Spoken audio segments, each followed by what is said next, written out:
go first. What? Let me save your neck this time. No time to fight me on this. Get in there!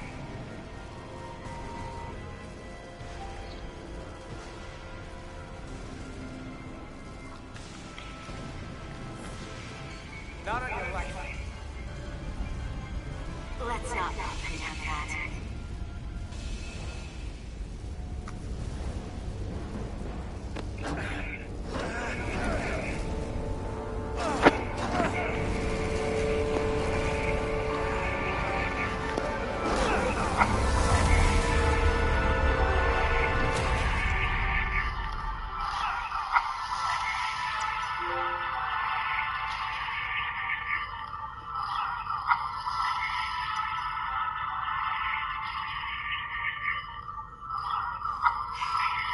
We made it.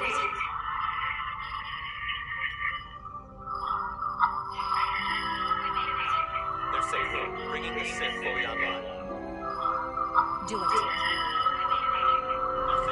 Bringing the Sith fully online.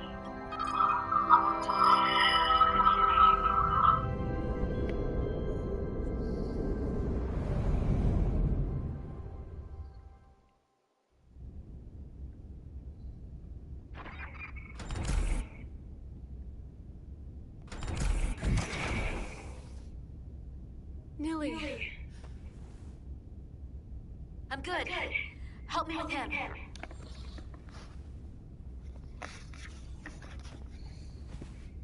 Let's get this off. Medical. Got one wounded at my location. Carter. You don't look so good.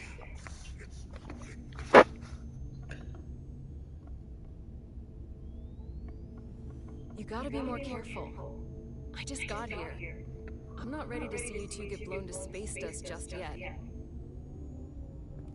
Now let's get you down to sickbay. Great.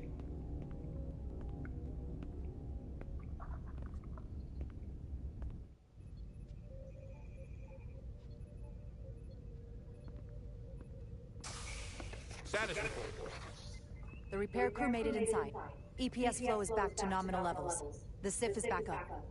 How does this affect mission readiness, Mr. Ermot? Releasing the docking clamps using hull polarity minimized damage to the Resolute. We'll have some last-minute repairs to make, but if we reapportion some of the staff, we can make our departure on time. As of now, however, we are successfully moored to the station. Good to hear.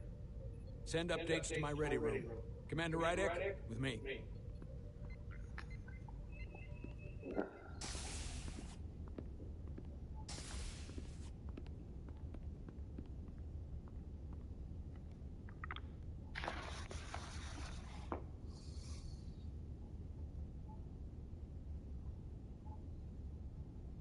You disobeyed my orders. Well, I'm sorry for that, Captain. I you did what I thought was... disobeyed my orders! And not just in front of the bridge crew, but the Starbase staff as well. That's going to get around. My name's already tarnished around the fleet. But what is it going to do to my credibility on this ship? From the top to the bottom. Bridge to lower decks. I understand, sir. It won't happen again. I should hope not. You might have won some fans on the bridge for that stunt, but not everyone. Lieutenant Commander Chovak has already bent my ear. I'm sure he doesn't take it personally. He'll get over it in time. Mr. Chovak is more complicated than he would want to admit. I guess we all are. And if I'm being honest, I'm not sure what I would have done in the moment either. You never really know if you weren't in those shoes. So, just boil it down to you did what you had to. That'll have to be good enough for me. Thank you for understanding, sir. I'm sure no one knows the burden of command as well as you do. I'm sure you will, someday. Despite it all, we got our final Starflight clearance to depart. So, I bet you Mr. Ermot will knock out the final details, any outstanding repairs, and we'll set out for Otar. Yes, sir.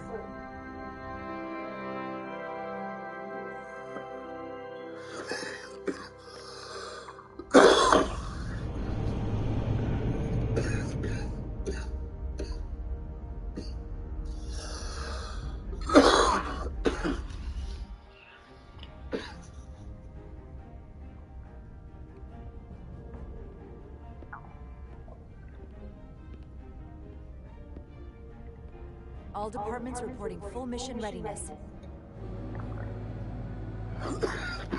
All departments reporting full mission readiness. This is my favorite moment, right now. The start of a new mission is always full of possibility. The Orion selling us a drug. Don't let the Admiralty hear you say that.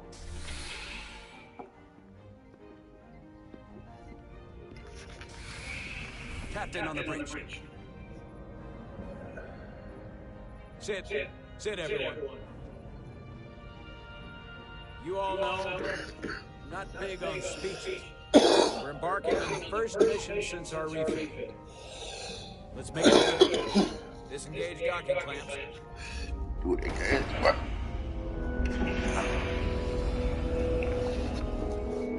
Docking clamps released. Thrusters ahead, Mr. Handar.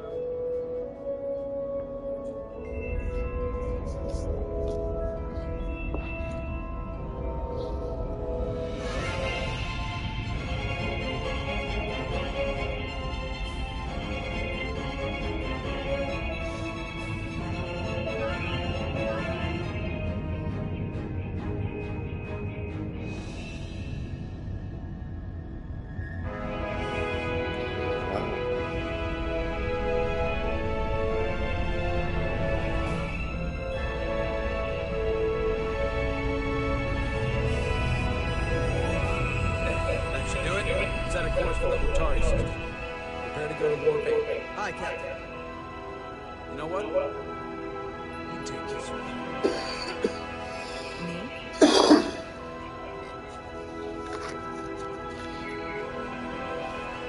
Engage.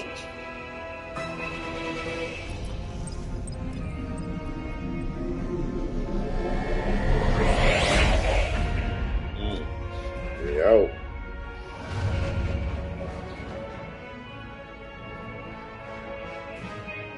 Simple, but effective.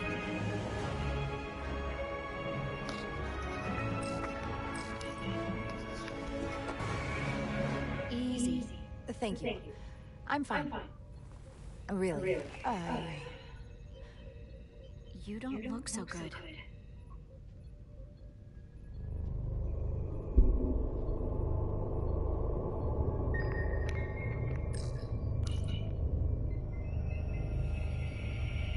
I have to get to sick bay. Go.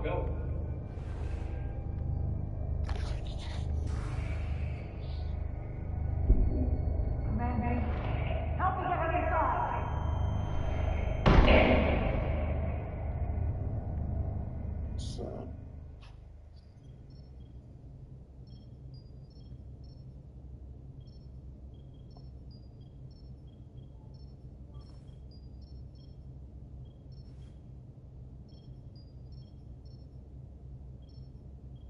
Well, that was quite a scare. A few minutes more and it would have been one of the shortest tenures on record for a first officer. Is that the engineer that was out on the hull? That storm did a real number on him, but he'll live. Just needs rest. You should worry about yourself. Your deridium levels got dangerously low and destabilized your cell structure. This is definitely one of the more memorable first days I can think of. My name is Dr. Aram Duval, Chief Medical Officer. To be honest, I've never met a Copliot before. You're Rare. I know. I was going to say special. Your people's numbers have dwindled, despite the Federation's efforts to find a more readily available alternative to the deridium you need to survive. Yet you joined Starfleet and managed to thrive. I imagine the responsibility must be overwhelming. Maybe even a burden at times.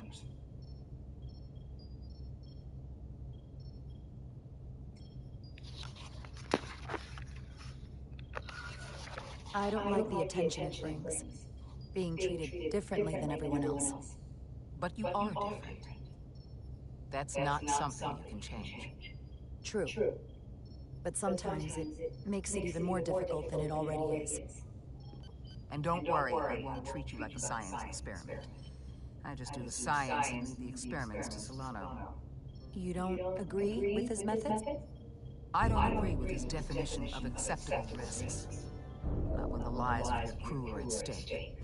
My professional opinion is that the accident took a toll. More than he's willing to admit. He's overstressed, operating in the pressure cooker of his own mind. Which is never a good headspace when the lives of your crew are at stake.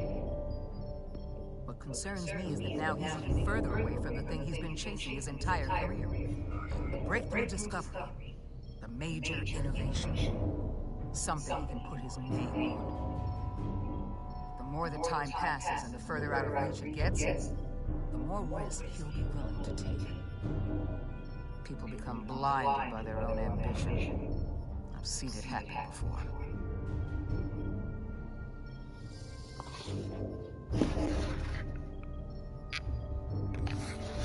I hear you. But that's my job, isn't it? To make sure that doesn't happen. And we don't lose sight of the bigger picture. Which is exactly why I'm so glad you're here. We need you now more than ever. And I have to give you credit for what happened on the bridge. It took guts to defy a direct order. Huh. I guess word travels fast around here. It's a small ship. And everyone's curious about the new XO. Fortunately, your cell structure's almost completely stabilized. And I'll spare us both the lecture, but I do feel it's my responsibility to remind you, without regular infusions of Duridium, you will not live.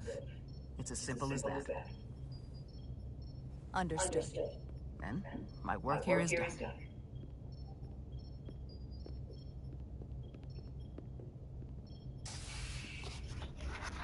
Lieutenant Resurgence. I came to see if you were okay. We were all pretty worried on the bridge. No one knew what was happening. I'm feeling much better. Thank you. It's just part of who I am. You don't have to explain to me. I understand. I'm just glad you're okay. You trusted me earlier with the shields, and I appreciated that. I want you to know that I have your back. Thank you.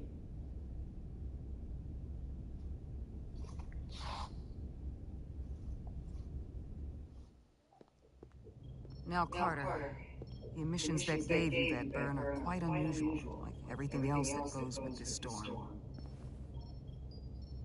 That's a combination of hyronalin and electrazine to counter the radiation effects. That should help speed your healing. She's come by a couple of times to see you already. Be brief.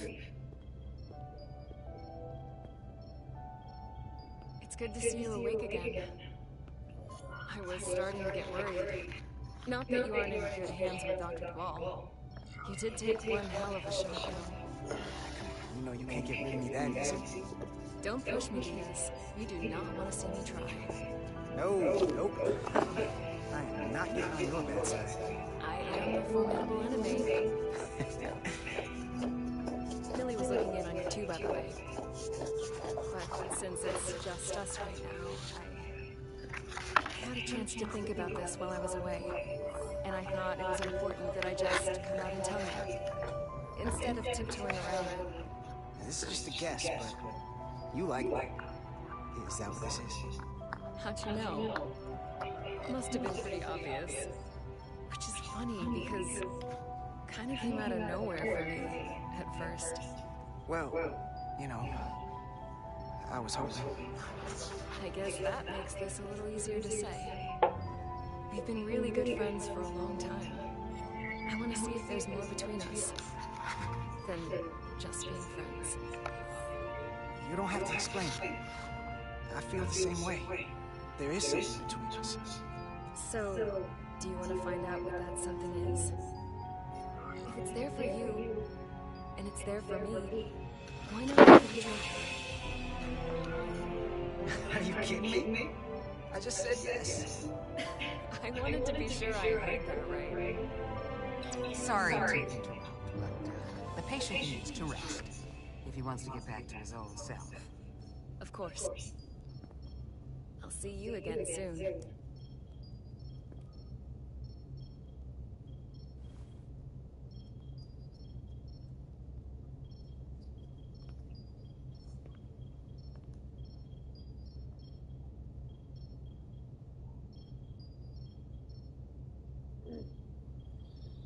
Little affair on the ship. Approaching the rendezvous point outside Atari space. Helm, bring us out of war. Dropping impulse. Ionic interference surging, Captain.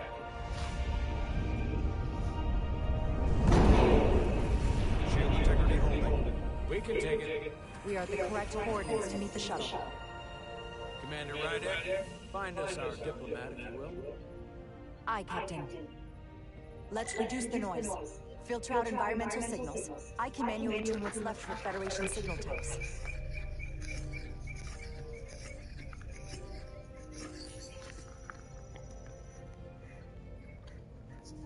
I've located the shuttle. Opening comms. On screen. Shuttle to Resolute. Shuttle to Resolute. Debris field. Lost maneuvering. Losing. I can't get it any clearer. It won't get a transporter lock. It's just not happening. Power up the tractor beam. We'll pull them directly into the docking bay.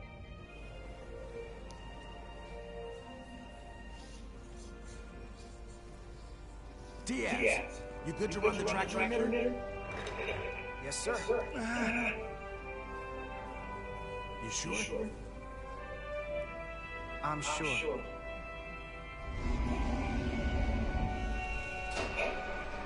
Come on, Diaz. First thing, lock onto the shuttle and stabilize the rotation.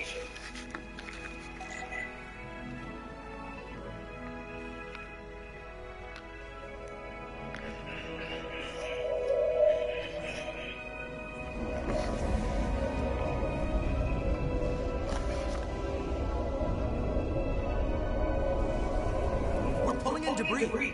I'm on it.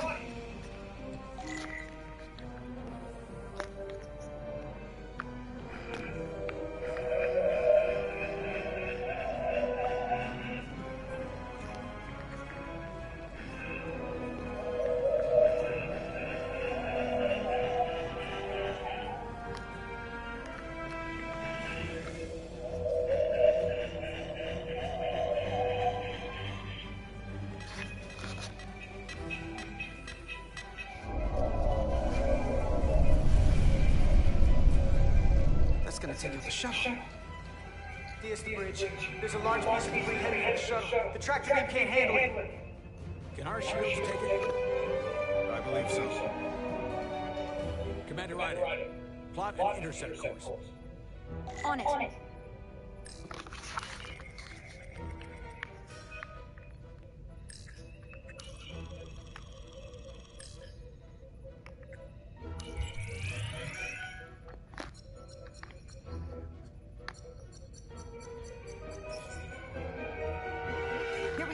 Maneuvering thrusters bearing 53 Mark 17, 200 meters on an intercept course. Maneuvering.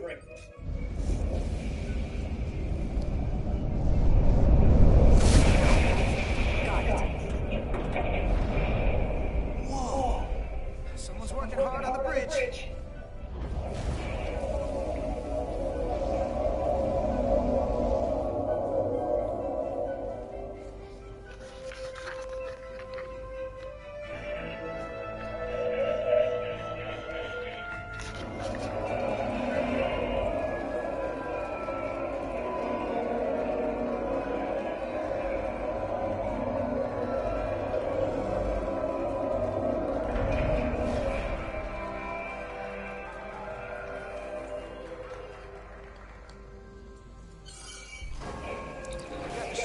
On board. Good job. We're on our way down to meet them.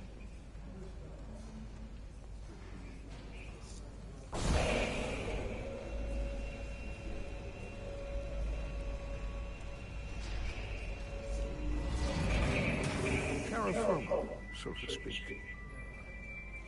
Ambassador Spock.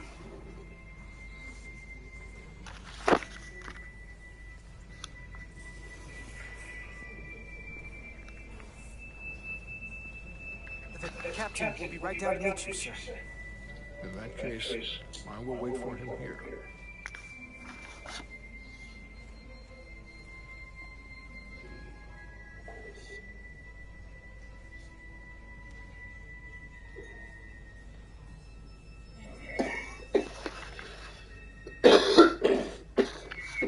Wow. Let me be the first to say, welcome to the Resolute, Ambassador. Thank you, Petty Officer... Carter? Carter Diaz. Sir. I am pleased to meet you, Petty Officer Carter Diaz. It appears I have you to thank for my safe arrival. Your assistance arrived not a moment too soon, if I may say so. Well, it wasn't all. I got some help from upstairs. A bombastic approach to clearing a breed. We thought we were prepared for our arrival in Otari space, but it is evident my crew is sufficiently robust for such intense ionic activity. The storm has been pretty intense. There was an element that was most unusual. Before you came to our aid, our maneuvering thrusters and impulse engines were rendered inoperable. So we attempted a short traversal at warp speed, only to find that we could not achieve warp at all, even though our diagnostics computer showed no faults or anomalies.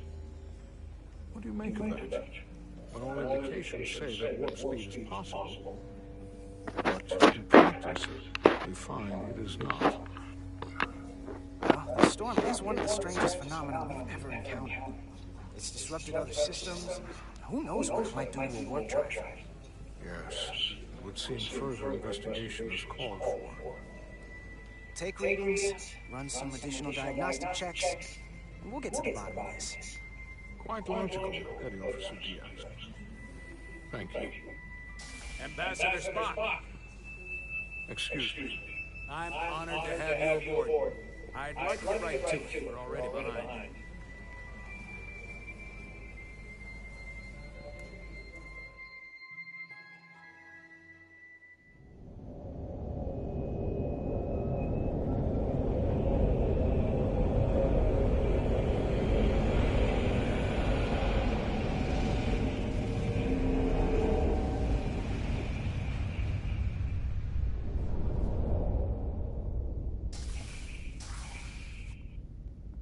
Ambassador Spock, my senior staff.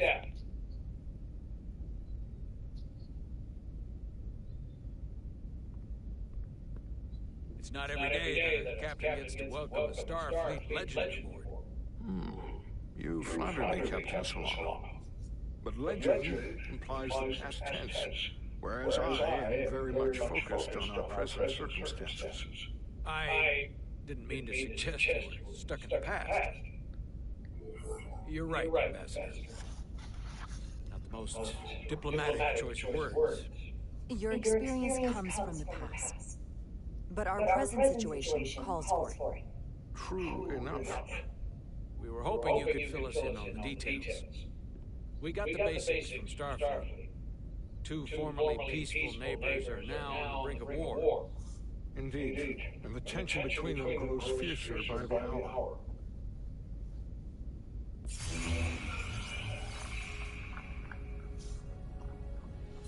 Olivia and Otari.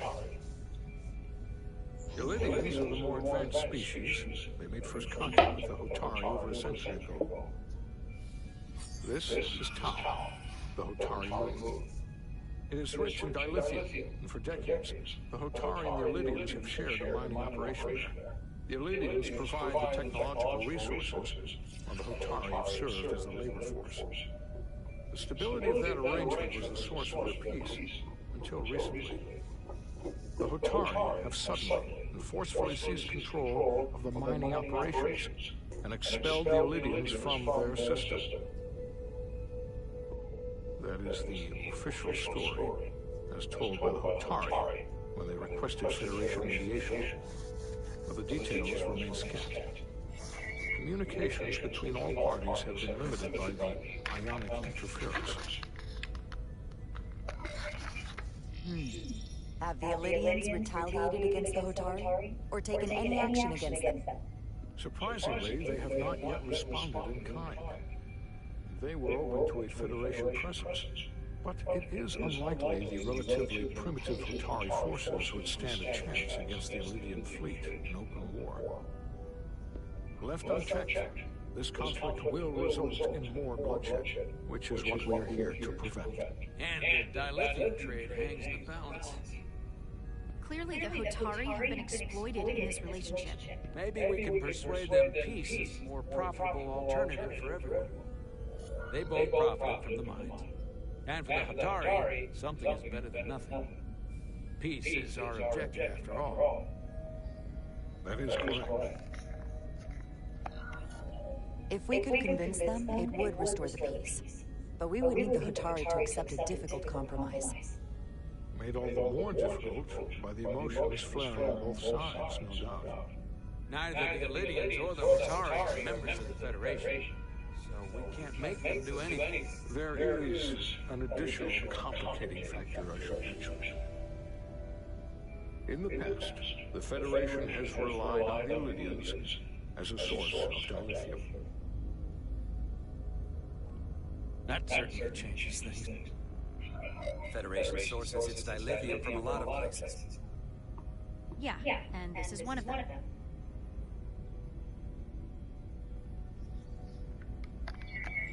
That means the Hotari have no reason to trust us. I wouldn't go that far, Commander. We are completely neutral in this matter, on neither one side nor the other. Any suggestion otherwise would compromise our position. Given the Federation's involvement in the Elydian dilithium trade, Captain Solano and I must make every effort to appear neutral in these negotiations. What worries me is if this whole thing unravels, and we're at the mercy of the storm at less than full strength. We can't let it come to that. Considering what the ion storm has done to our ship, and the Ambassador's ship, we have to assume the Elydian fleet has had problems with it as well. This recent surge in the energy disturbance temporarily levels the playing field. Commander Westbrook is correct. The energy anomalies around the Hotari systems have been noted in the past. If it's keeping the two sides talking instead of shooting at each other, that actually helps us negotiate a peace. And we'll take advantage of that as long as it works in our favor. And when it doesn't? All the more reason to learn as much about it as we can while we are here. We do not want to be caught unprepared should the energy anomaly continue to fluctuate. So I trust we understand our circumstances. We're operating on a strict timetable here. We're going to be leaving for the negotiations shortly. Commander Westbrook, I want you to leverage our systems to investigate the anomaly from here while we're gone. Aye, Captain. Thank you all. Dismissed. Move it to prime place.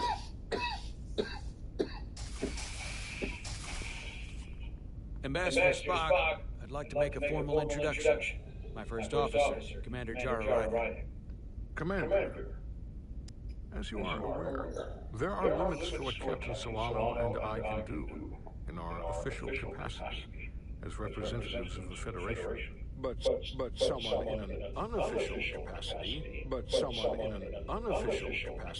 your first officer, Commander Ryder could ingratiate himself to certain parties behind the scenes, where they may be more candid in revealing information that could lead to a resolution. She certainly goes her own way. That helps in this case. I'm honored to be included in the negotiation process. Just included. You are instrumental.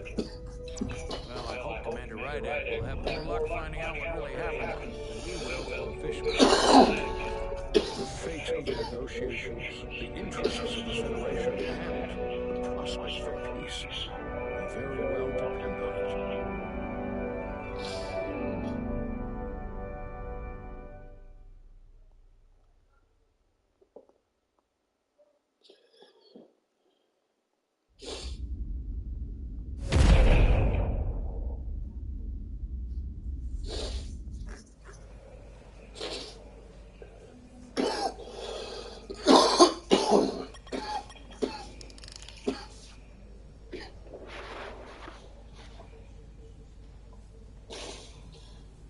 Mr. Diaz, I understand you have already discussed the warp drive failure with Ambassador Spock. I have.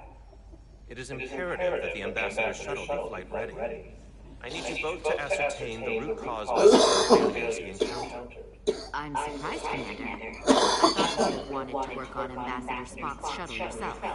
I respect the Ambassador and his many accomplishments, but I do not derive any satisfaction from interacting with his shuttle as if it were somehow transubstantiated through its association. Especially when I have the entirety of his starship to concern myself with. I am not the chief engineer of this shuttle. Commander Chova, is there anything you do enjoy? I take pleasure in the satisfaction of a job well done. I suggest you try it sometime.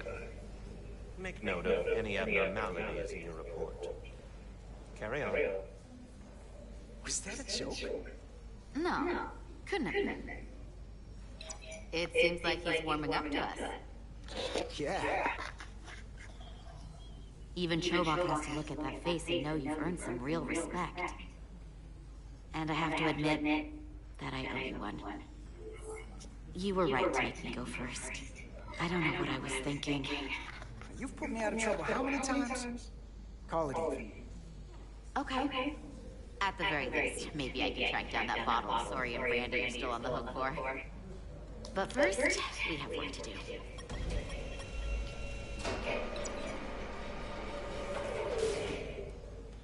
Ready to go? All set. Let's run the diagnostic.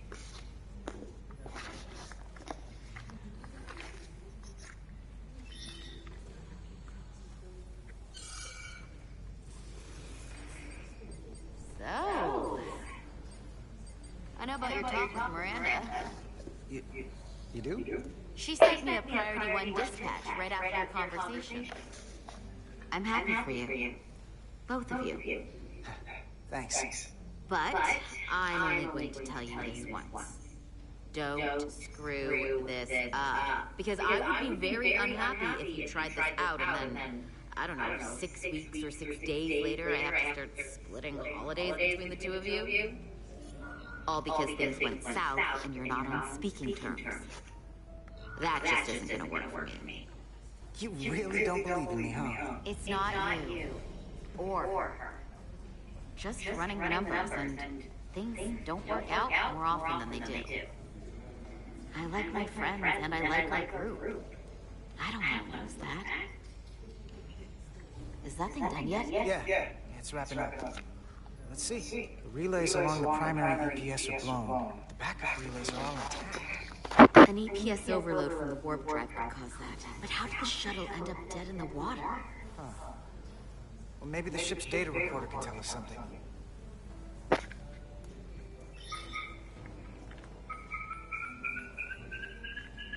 Here. They were only about 8 minutes from their plotted warp point. No faults, just those warnings. What are they?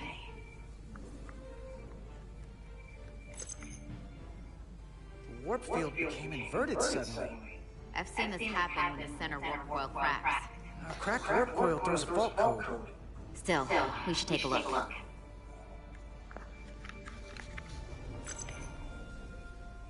There was a complete warp cascade failure. Wow. They're lucky the shuttle didn't turn inside out. Makes me think the computer panicked on the warp field equation.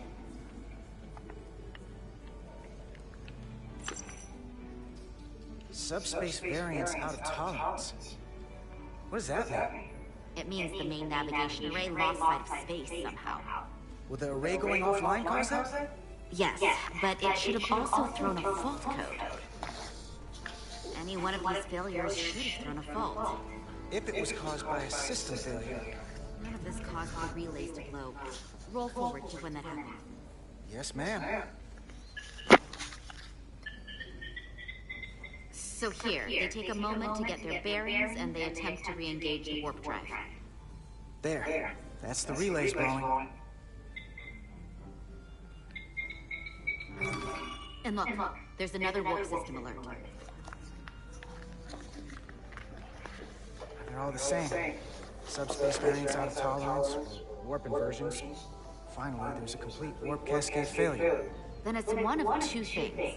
Either a warp coil is cracked, or the navigation array is offline. That makes sense. Divide and conquer. You want to check the warp coils or the navigation array? I'll check the other. Let's not overcomplicate this. One of these systems is likely broken. I'll check the nacelles for a cracked coil.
I checked every coil on the port nacelle for imbalances. If any coil in either engine were cracked, I would have detected it. So, it must be the navigation array. Except it's not. Checked and double-checked. Well, the readings don't lie. Here comes the security detail for the way team.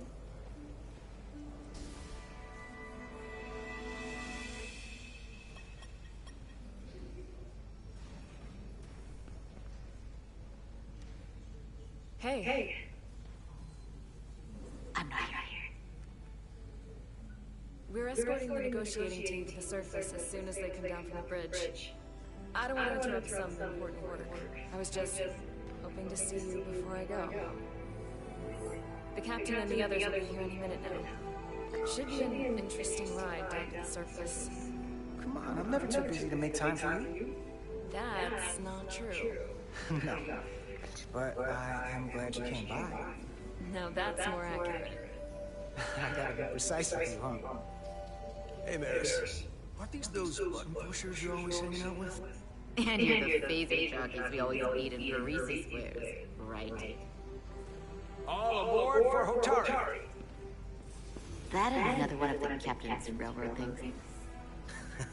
Gotta be. I just usually zone out by the time he gets to the whole steam engines where the warp drives at a day part. Catch y'all later.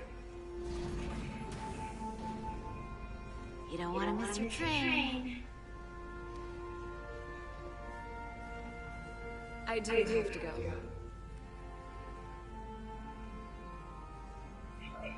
Not gonna lie, I'd rather not leave right now.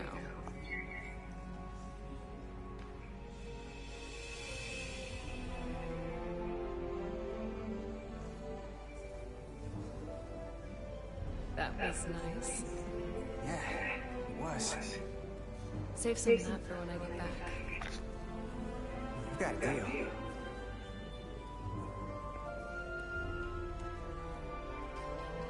Be seeing you.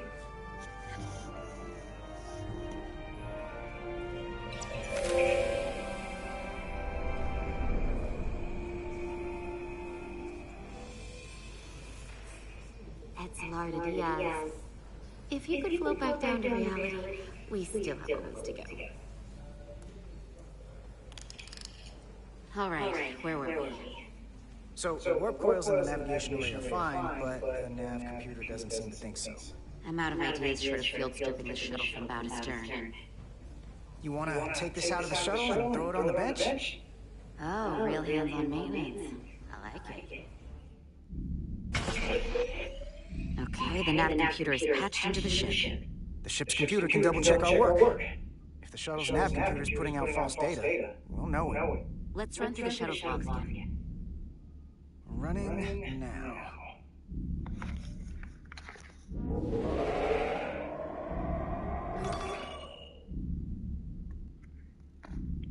Same.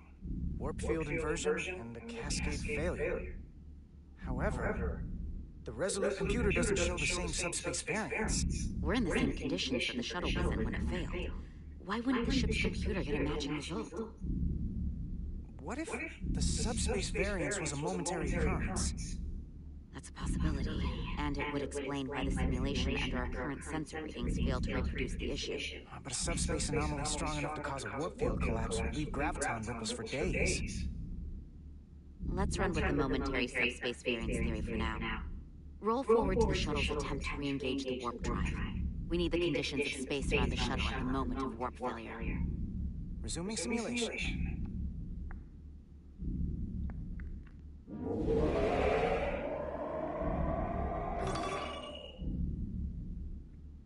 Error in warp field calculation. Cochrane formula variables are conflict. That right there. Take the shuttle sensor data from that moment. Computer, why did the warp field calculation fail? Warp field pressure returned non-orthogonal. Results are undefined. That doesn't help. Wait, what if we use a different ship? Put the Resolute into the simulation instead of the shuttle. Yeah, it should work just fine. Unless... Computer, run the simulation with the Resolute. Resolute simulated. Computer, give me manual control on the warp power.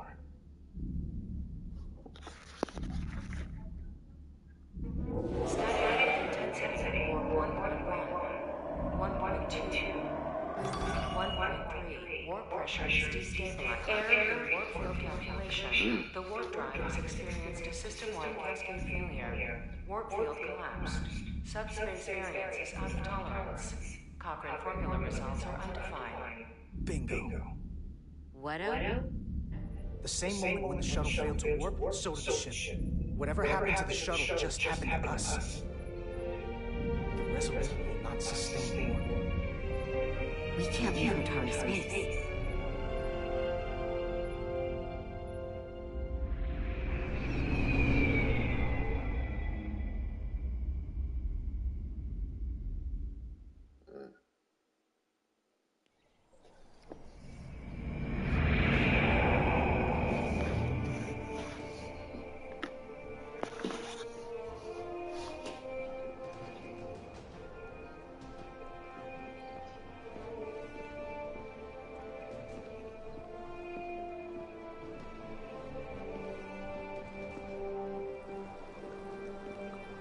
Ambassador Spock, Captain Solana, welcome to Hotari.